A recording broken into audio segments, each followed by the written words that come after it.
es el mejor poeta regiomontano vivo. No tengo un pie que se haya muerto. Quien hizo en los 60 un experimento muy divertido y muy cruel en la Facultad de Filosofía y Letras de la UNAM, donde puso a alumnos y maestros de esa facultad a que escribieran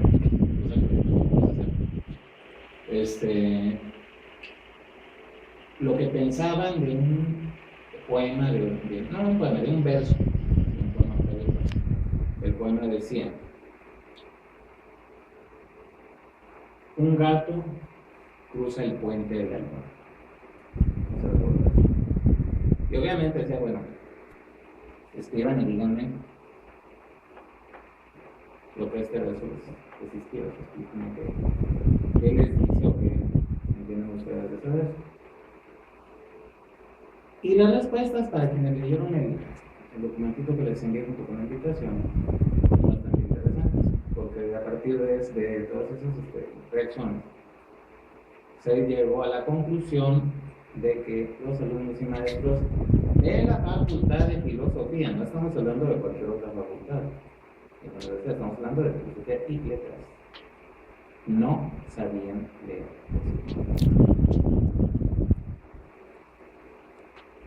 Es por eso por lo que yo titulé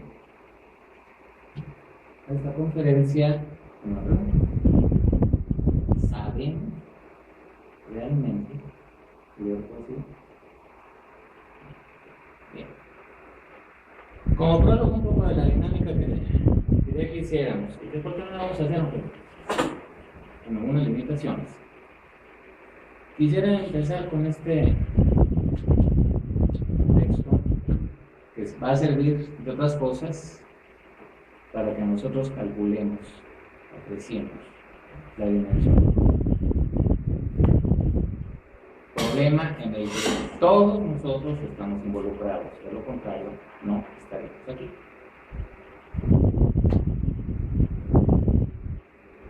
En las páginas finales de su ensayo Apolo o de la literatura, Alfonso Reyes deja escapar como por descuido la siguiente anécdota. Cito: cierto poeta que yo conozco se entretenía en no entender a Góngora para mejor recrearse en las imágenes, y donde este al decir a Polifemo: me vi en el mar, me asomé y me reflejé en esa playa azul que es el mar, y cita sus versos de Reyes: espejo de zafiro fue luciente la playa azul de la persona mía. Se conformaba aquel, pero que era poeta, con repetirse a sí mismo como si hiciera sentido el verso destacado: la playa azul de la persona mía.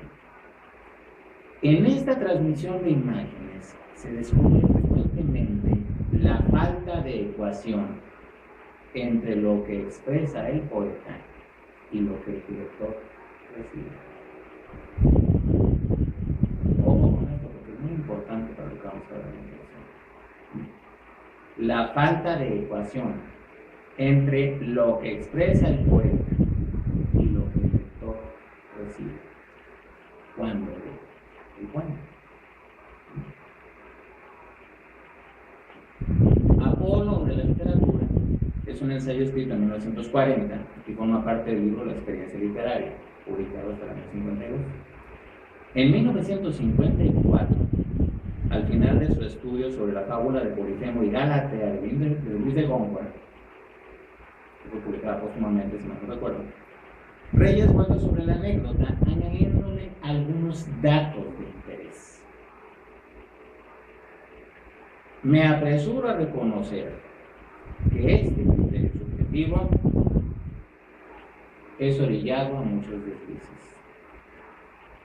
Ya lo demuestra así Gerardo Diego cuando, contra la ingeniosa, destaca del contexto la frase "la playa azul de la persona mía", y de propósito la lee disparatadamente, deleitándose con el encanto que posee en sí mismo.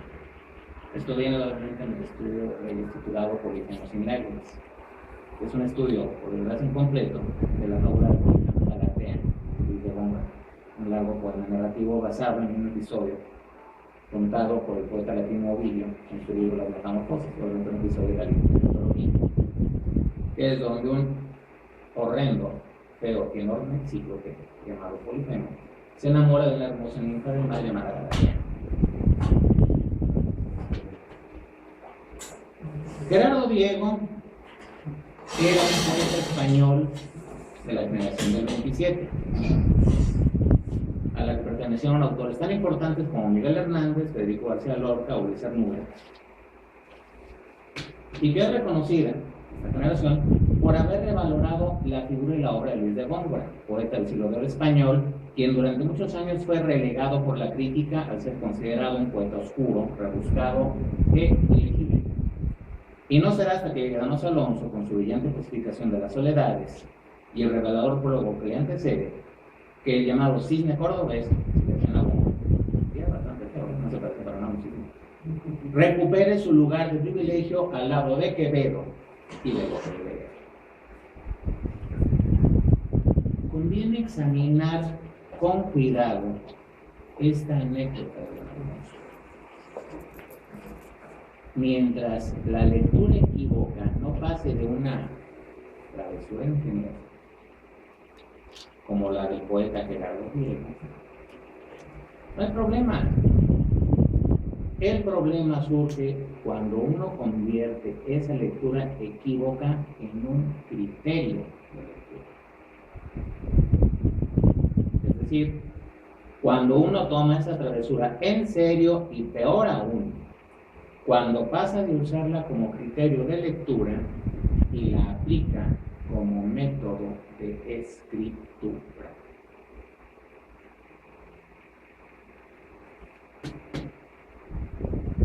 Y aquí empiezan realmente los problemas. Lo mismo ocurre con otros tipos de lectura equívoca. Traviesa o no, deliberada. Muchos lectores de poesía elevan sus limitaciones a la categoría de criterios, que les sirven incluso para improvisar definiciones de lo que creen que es la esencia de la poesía. Así, quienes no comprenden un poema piensan que la esencia de la poesía es la incomprensión. Y cuando escriben poemas, se esfuerzan por ser incomprensibles.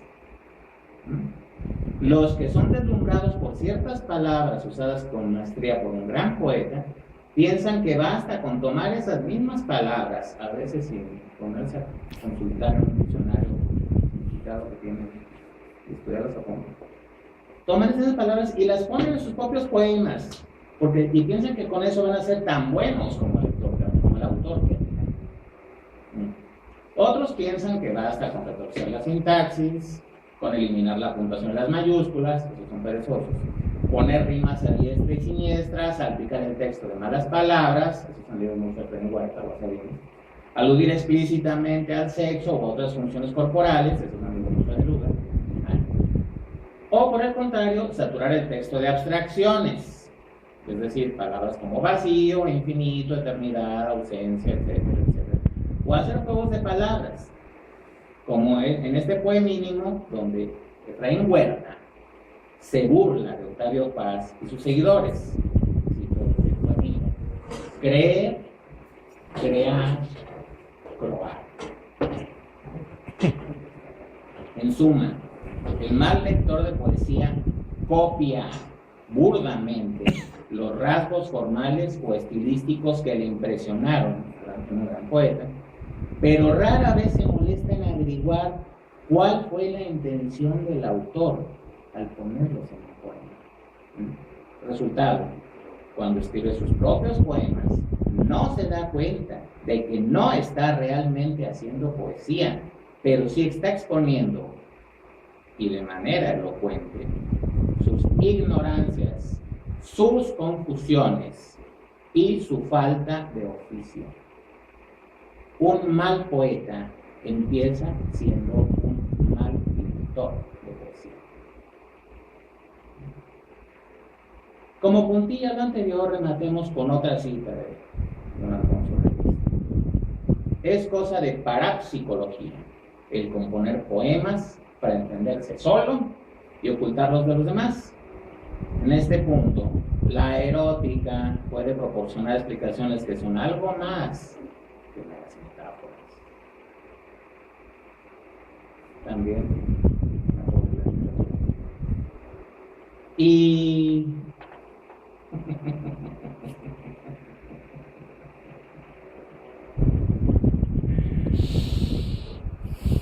excelente. ¿Cómo se reconoce a un mal lector de poesía?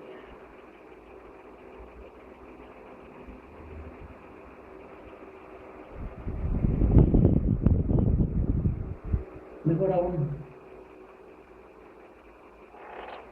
¿cómo podemos saber qué tan buenos lectores de poesía somos?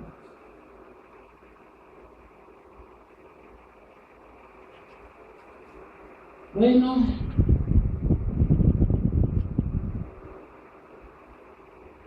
ha llegado el momento de averiguar.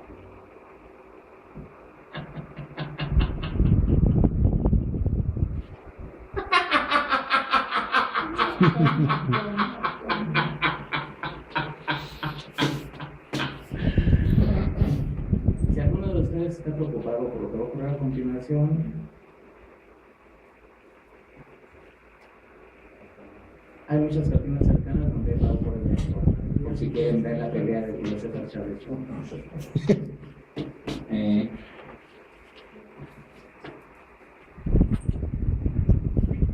La pirámide de libros. Impartía yo un taller de crítica y traducción en Saltillo. Una de mis alumnas cursaba entonces la carrera de letras en la Universidad Autónoma de Coahuila. Un maestro suyo le encargó escribir un reporte de lectura sobre la Lozana andaluza. Un texto publicado en Venecia en 1528 de Francisco Delicado. Una novela del siglo español. Un día ella se presentó a la sede del taller con varios libros que tomó prestados de la biblioteca de la universidad y los acomodó cuidadosamente sobre la mesa de trabajo hasta formar una aparatosa pirámide en la que el libro sobre las aventuras de la prostituta española en Roma remataba la cuestión. El resto eran obras de consulta, diccionarios, enciclopedias, varias compilaciones de ensayos sobre el siglo de oro, una historia de la literatura española y hasta un enorme y pesado catálogo de ilustraciones sobre arte español del Renacimiento. Le pregunté a mi alumna, ¿para qué quieres todos esos libros? Respondió, es que me encargaron leer la Lozana andaluza y no sé nada sobre la literatura y el arte de esa época. ¿Ya leíste el libro? No. ¿Por qué? Porque tengo miedo de no entender nada. Antes quiero leer todo esto para que no me tome desprevenida. ¿Y crees tener tiempo de leer los otros libros y después la Lozana antes de entregar tu reporte? Mi alumna miró la pirámide de libros y se rascó la cabeza. Pues no sé, murmuró. Luego me miró con ojos angustiados y esbozó una sonrisa en el alma.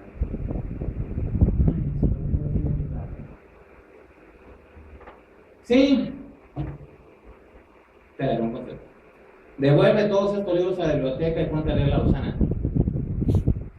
Si hay algo que no entiendas, subráyalo, apúntalo en un cuaderno y después consúltalo en la biblioteca. Su sonrisa perdió el anhelo y se torció en una mueca. Pero eso sería reconocer que hay cosas que no sé y me da vergüenza admitirlo. ¿Y qué? A Sócrates no le dio vergüenza decir yo solo sé que no sé nada. Y era el mejor filósofo de su tiempo. Y si a él no le dio pena reconocer su ignorancia, ¿de qué te quejas? Nadie te obligará a beber la cicuta, que yo sepa.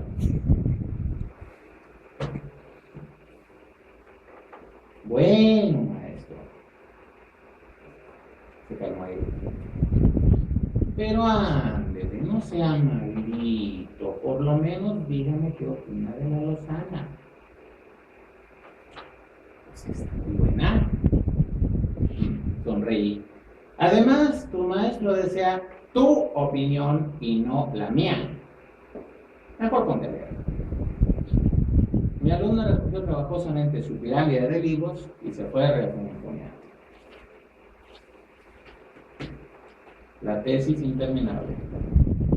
En otra ocasión sostuve un taller de crítica literaria en la Capilla Alfonsina. Uno de mis alumnos había concluido sus estudios de maestría en letras en la Universidad Autónoma de Nuevo León y, según me explicó, había ingresado en mi taller porque llevaba 2 años trabajando en su tesis de maestría y, comillas, no logró terminarla. Suspiró afligido. Había elegido como tema la obra de Rosario Castellanos, la cual yo conocía bien. ¿Qué le parece Oficio de Tinieblas? Ya le había leído usted. Era una mujer de mediana edad. Aún no la he leído, respondió. ¿Y Balún Canán? Tampoco. Entonces, me voy a decir, ¿qué ha leído de la Castellanos? Nada. Bajó los ojos. Nada. Todo escandalizado. Pero si es el tema de su tesis. Sí, lo sé, Balún, no nada. Pero admiro tanto a Chayito que no quiero faltarle al respeto leyendo sus libros así como así. Lo que estoy haciendo desde que terminé la maestría es leer toda la literatura crítica sobre su obra que tengo a mi alcance, libros de ensayos, artículos, monografías de estudiosos que han analizado su obra por años. Lo hago para estar lo mejor documentada posible y leer sus libros con la confianza de que voy a entender todo lo que ella ha escrito. Me pareció que su método de trabajo equivalía a poner la carreta delante de los bueyes. Pero de cualquier modo, era una forma de trabajar. ¿Cuántos textos lleva leídos sobre la Castellanos? Ella se quedó meditando. No lo sé exactamente, dijo, pero calculo que entre libros y monografías, unos 200 títulos. La cifra era considerable. Haciendo mis propios cálculos, si ella hubiese escrito una ficha de lectura de una cuartilla por cada título leído, tendría unas 200 cuartillas para su tesis. Supongo, le dije, que ya ha escrito fichas de lectura o tomado notas al margen de los textos. Se rasqué un poco antes de contestar. No me gusta hacer anotaciones manuscritas en los libros o las revistas porque siento que los mancho o los maltrato. Me gustan que se ven así, bebecitos, como cuando los compré. Y aunque acabo de comprar un fichero y un paquete de fichas, no los voy a usar hasta que haya leído toda la literatura crítica que exista sobre Chayito. Arrugué el ceño. No me quedó otra que preguntar. ¿Cuánto lleva escrito de su tesis de maestría? La respuesta me llenó de estupor. Hasta ahora nada. Por eso entré a este taller, maestro. ¿Qué me recomienda? Me dijo que lea directamente los libros de la Castellanos y si tiene miedo de manchar el papel, use un lápiz o trabaje con fotocopias. Oí su voz consternada. ¿Y si le falto el respeto a la pobre Chayo? Créame, miré condescendiente a mi alumno. Doña Rosario agradecía que de vez en cuando le faltaran el respeto, y no precisamente por razones literarias.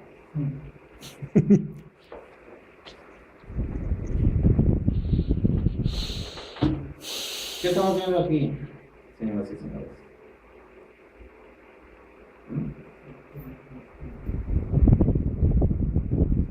Miren ahorita sus casquillos, por favor.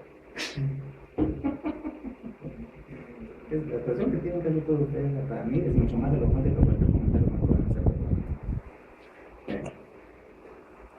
Estamos viendo aquí uno de los padecimientos más comunes de los lectores de literatura y sobre todo los lectores de poesía, y que ha sido el menos confesado, aunque todos han pasado por él.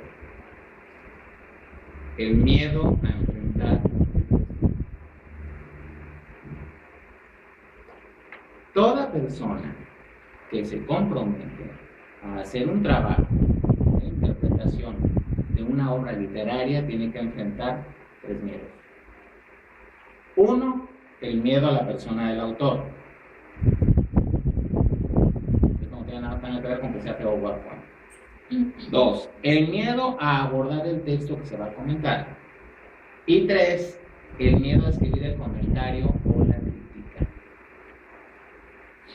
En realidad, estos 3 miedos son uno solo, porque el primero y el último se derivan del segundo. Del miedo a establecer una relación cerrada y excluyente con el poema, cuento o novela, que no es la relación superficial y hedónica de mera distracción o entretenimiento que tiene un lector común y corriente con una obra literaria cualquiera. ¿A qué se debe este miedo de quedarnos a solas con el texto?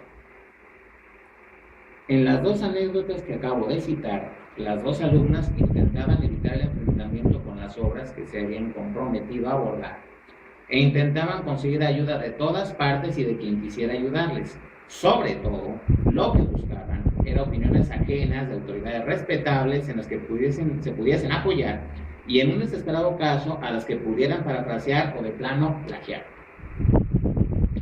Este subterfugio, que es el más ocurrido por los alumnos de letras. ¿Quién es alumno de letras? ¿Sí o no? ¿Ah? Y con eso de copy-paste, olvídense. Eso hace ver ridículas a ciertas orgías de pecho. Bueno, este subterfugio no proviene, como algunos podrían suponer, de que ellos no tengan una opinión sobre tales obras, sino de que no tienen confianza en que su opinión sea valiosa y tampoco saben cómo justificarla a través de una explicación, de una aplicación práctica de lo anterior. Por eso, al enfrentarse al texto, el pánico deshabita su cerebro, lo barre y lo deja como una enorme pared blanca. Piensa, no sé qué carajos quiere decir este texto. ¿A quién le preguntaré para que me oriente? Y para, en caso de error, echarle la culpa. La respuesta más obvia en este caso pareciera ser el autor. Esta solución tiene la desventaja de que solo se puede aplicar con los autores vivos, siempre y cuando tenga un acceso fácil a su persona. Los lectores que echan mano de este recurso y los autores que condescienden con ellos deberían recordar que hacer tal cosa implica admitir tácitamente que el texto literario no tiene valor en sí mismo, que carece de autonomía. Significa, por lo tanto, anular la obra y, en consecuencia, al autor como productor de esa obra. Estamos, pues, ante un criterio de lectura no literario e incluso antiliterario. Los autores que son conscientes de esto no cuentan fácilmente en la trama. Contaba don Alfredo Gracia Vicente, que me recuerda don Alfredo, un español refugiado, que fue uno de los grandes promotores culturales de esta ciudad, murió hace unos años, pero viejito, sí, muy afanoso, muy generoso también, yo lo conocí, gran persona.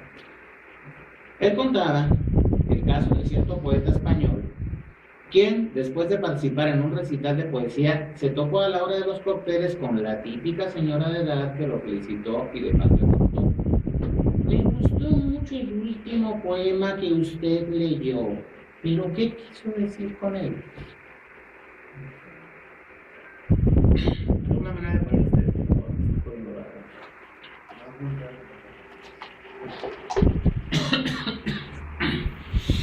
Perdón.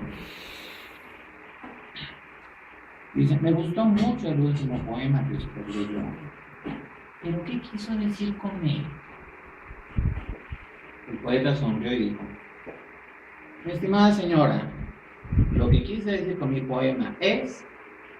Y recitó de memoria el poema, tal y como lo había leído minutos antes. Si este caso les parece absurdo, conozco los peores. Una traductora local, esta es de antropología, Una traductora local quiso trasladar al inglés muestras de la obra de varios poetas residentes en Monterrey.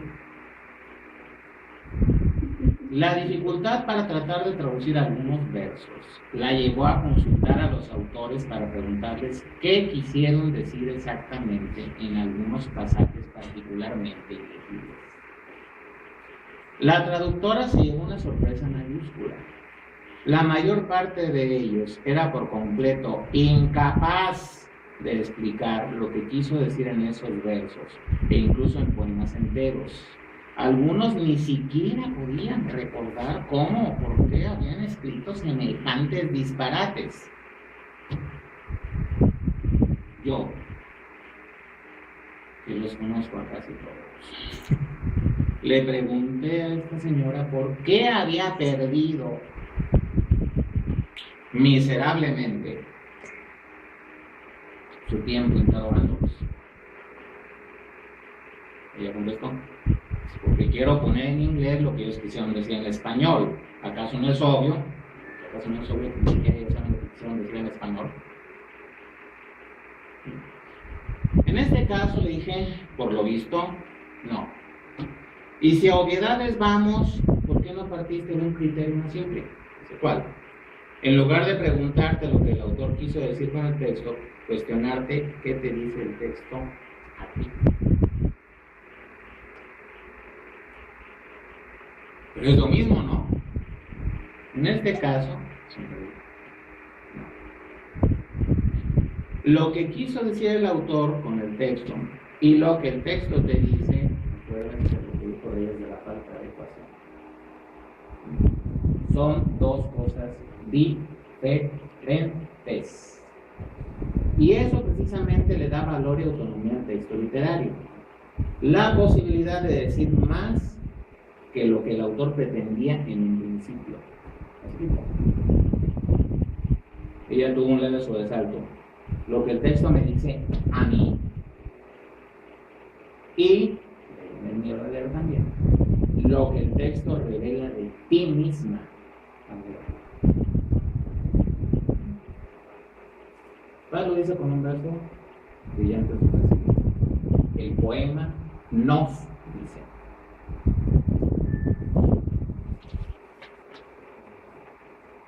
Creer que en su poema el poeta solo habla de sí mismo plantea un criterio de lectura muy empobrecedor.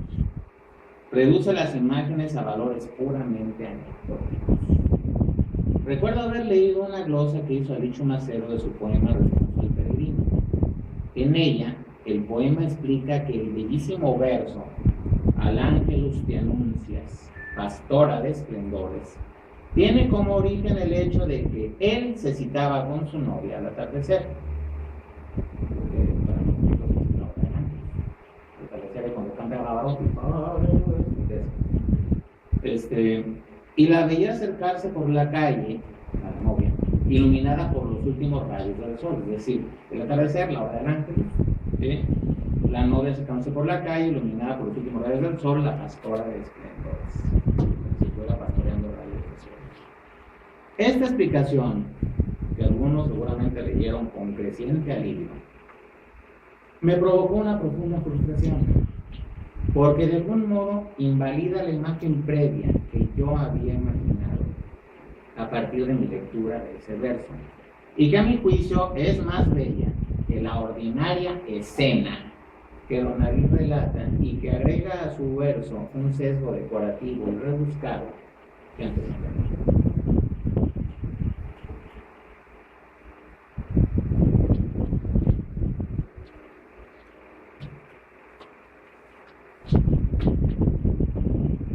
Creo que con lo que he leído hasta ahora he dejado bastante claramente planteado cuál es el problema que estamos enfrentando. ¿Cuál es?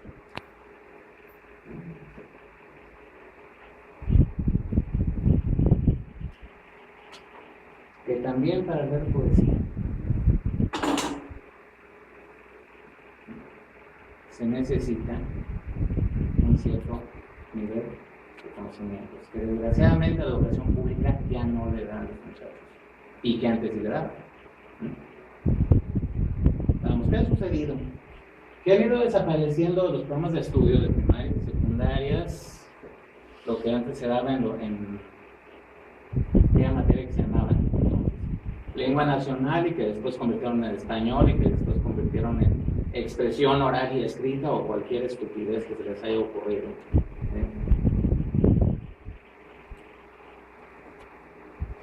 Poner los actuales programas de estudio, lo cual ha permitido que se eliminen cosas como etimologías del latín griego, como preceptiva literaria, como composición, que nos ponían a escribir, muchachos, composiciones, que pueden ser por ahí, Mafalda. Se burla mucho que durante muchos años los maestros de primaria le ponían como primera composición literaria a los alumnos el tema de la vaca. Entonces tenían pobres alumnos quemándose los sesos para estudiar algo original sobre un tema tan anunciado como el tema de la vaca. Entonces tienen la furibunda de Mafalda diciendo, sí, está bien, la vaca nos da leche, pero la de tinta que nos chupa. Entonces,